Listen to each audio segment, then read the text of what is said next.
आए हुए तमाम अंबेडकर साहब से प्यार करने वाले और इस प्रोग्राम को आयोजित करने वाले हमारे दोस्त पवार साहब, बाबू मकरे साहब और तमाम लोग, मैं जिसका नाम भूल पा रहा हूँ। मुझे सिर्फ वक्त मिला है 4 मिनट का। मैं आपके सामने कुछ बात करना चाहता हूँ और मैं बात आपके सामने इसलिए करना चाहता हूँ क्योंकि जय भीम समाज, अंबेडकर समाज और हमारा समाज लगभग एक ही रास्ते पर चल रहा है और हम सब की तकलीफ, जो आज तकलीफ हमें है, वो तकलीफ आप लोगों ने 3500 साल तक झेली है। फूलों की कहानी आयका, फूलों की कहानी बहारों ने लिखी, सितारों की कहानी रात ने लिखी। हम नहीं हैं किसी के गुलाम, क्योंकि हमारी कहानी डॉक्टर बाबा साहेब अंबेडकर ने लिखी।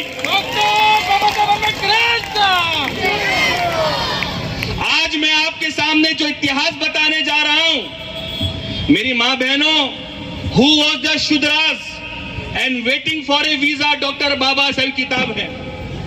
मैं आपसे दरखास्त करूंगा कि आपकी आंखों में आंसू नहीं आना चाहिए, लेकिन उस जमाने को याद करो जब हमारा देश आजाद नहीं हुआ था और डॉक्टर बाबा साहेब अंबेडकर ने उस वक्त संविधान नहीं बनाया था। हमारे देश के अंदर औरतों को वोट देने का अधिकार नहीं था।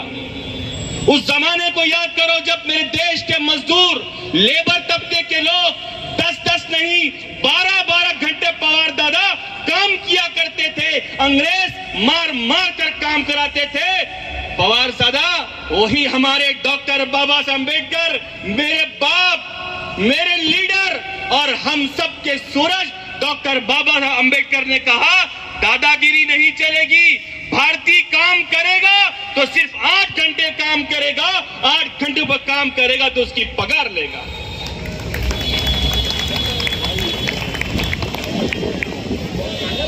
जंगलों में पेड़ तो बहुत है, जंगलों में पेड़ तो बहुत है, लेकिन चंदन जैसा पेड़ कोई नहीं। अरे देश में बाबा तो बहुत है, लेकिन मेरे डॉक्टर बाबा साहब अंबेडकर जैसा कोई नहीं।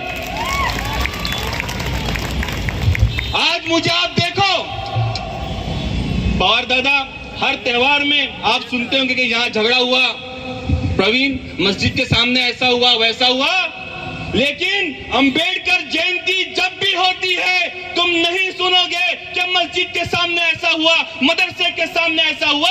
इसलिए कि जितना तुम डॉक्टर बाबा साहब अंबेडकर से प्यार करते हो, तुमसे ज्यादा हम मुसलमान डॉक्टर बाबा साहब अंबेडकर से प्यार करते हैं।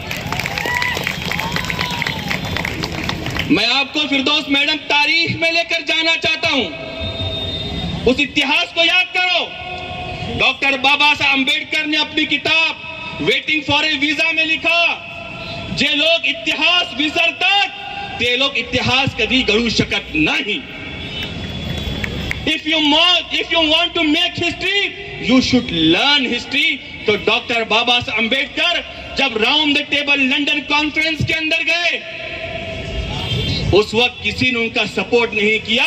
हमारे देश के एक बहुत बड़े नेता थे, वो हमारे मुस्लिम लोगों के पास आए और कहा कि तुम्हारी सारी मांगनी हमको कबूल है, लेकिन जब डॉक्टर अंबेडकर साहब खड़े होंगे तुम मुसलमानों उनको अपोज करना। तो हमारे बाप दादा ने कहा था, हम मरना पसंद करेंगे, लेकिन डॉक्टर बाबा साहब अंबेडकर हम साथ कभी नहीं छोड़ेंगे। इसीलिए मैं कहता हूं कि फूलों की कहानी बहारों ने लिखी, रातों की कहानी सितारों ने लिखी। हम नहीं हैं किसी के गुलाम, क्योंकि हमारी कहानी डॉक्टर बाबा साहब अंबेडकर ने लिखी। और इतिहास में जाओ, आज जितने लोग आकर बाबा साहब अंबेडकर की जयंती पर पवार साहब फूल गिराते हैं, उनसे पूछना कि जब मेरे बाप मुंबई से इलेक्शन लड़ रहे थे तुमने वोट क्यों नहीं दिया? मेरा बाप हार गया था। महाराष्ट्र के बाई इलेक्शन में तुमने वोट क्यों नहीं दिया था? मुझे देखो, मैं तुम्हारा वही भाई हूं। मैंने कहा कि बाबा साहब ये तुमको जाने नहीं देंगे, क्योंकि तुमने 10 सब्जेक्ट में पीएचडी की है, तुमने 12 सब्जेक्ट में एमए किया है, तुमने मास्टर डिग्री की है। आप हमारे साथ बंगाल चलो। हमने डॉक्टर बाबा साहब अंबेडकर को जिताकर असेंबली में भेजा और फिर जाकर हमारा संविधान हमारे सामने आया। मैं एक आखिरी बात कहूंगा अपने भीम समाज से, ये मेरे अंबेडकर वादियों, इस बात को याद रखो, 3 चीज डॉक्टर बाबा साहब अंबेडकर ने कभी नहीं की और वो 3 गलती तुम अभी भी करते हो। पहली, डॉक्टर बाबा साहब अंबेडकर ने अपनी जिंदगी में कभी दारू को हाथ नहीं लगाया, कभी हाथ नहीं लगाया। और मैं देखता हूं कि हमारे भीम समाज के कुछ लोग हमारे ताई से पूछना की तकलीफ में होते हैं, वो लोग नशे की चीजों से दूर रहो। डॉक्टर बाबा साहब अंबेडकर किसी नेता के दरवाजे पर कभी नहीं गए और हमारे कुछ लोगों को देखता हूं कि वो बार बार जाते हैं। और तीसरी चीज, डॉक्टर बाबा साहब अंबेडकर जब बड़ौदा के अंदर गए, वहां के जब गवर्नर की पोस्ट मिली तो वहां पर लिखा था नो प्यून नो वाटर, कि जब तक प्यून नहीं होगा तुमको पीने का पानी नहीं मिलेगा। बाबा साहब अंबेडकर ऑफिस से बाहर निकले, कुर्सी पर बैठे, रोने लगे और कहा कि जब तुम मेरे साथ ये सुलूक करते हो, तुम मेरे समाज के साथ सुलूक क्या करते होंगे? तुम मेरी बहनों को कपड़ा पहनने पर टैक्स लगाते हो, मेरे लोगों को शाला में जाने नहीं देते हो। तो डॉक्टर बाबा साहब ने अज़म किया, फैसला किया कि मैं देश छोड़कर नहीं जाऊंगा और अपने समाज को, दलित समाज को सबसे मैं आगे करूंगा। और फिर जाकर हमारा संविधान हमारे हाथों में आया। एक आखिरी बात कहूंगा, डॉक्टर बाबा साहब अंबेडकर चाहते, उनको अमेरिका के अंदर जॉब की वीजा ऑफर थी। हैदराबाद के निजाम ने उनको कहा था कि डॉक्टर साहब हैदराबाद आ जाओ, हम तुमको बनाकर पार्लियामेंट देंगे।